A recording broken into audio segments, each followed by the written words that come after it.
Tangatsy daholo zanagasikara ity lesona ho an'ny lehilahy malagasy mieritreritra hakavady ity. Lehilahy mantsy le mieritreritra nitady lavaka dia mba mila mahalala ny toe-bata amin'ny vehivavy. Izao ny olona amin'ny vehivavy rehefa ao aorianan'ny fiterahana sy rehefa manambady, mila mahafantatra an'izao lehilahy. Ny vatana ny potika tsy mitovy ny tanora intsony ary fiainana selibatera tompo tsy mitovy ny fiainan'olona manambady.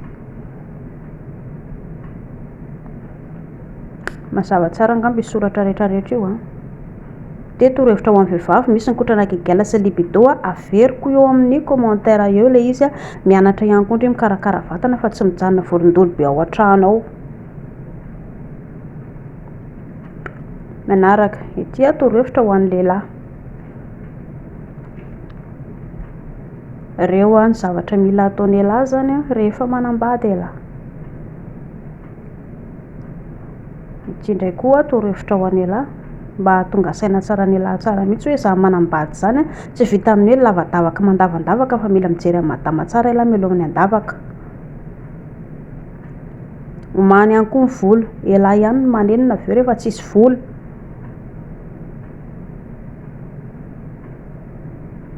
Raha mbola tsy vonona anambady tompoko mijanona foana selibatera fa tsy mahafaty ny selibatera akory.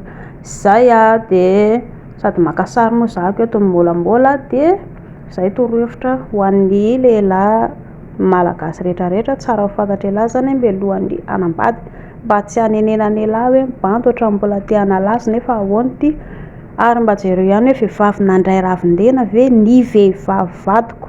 Sao dia vehivavy tsisy ilaivana azy mitetitetika hoe virginy, tsy vita amin'ny virginy ihany tompoko ny tokantrano fa mila manao adidy ihany koa ianareo rehefa ao an-tokantrano ao.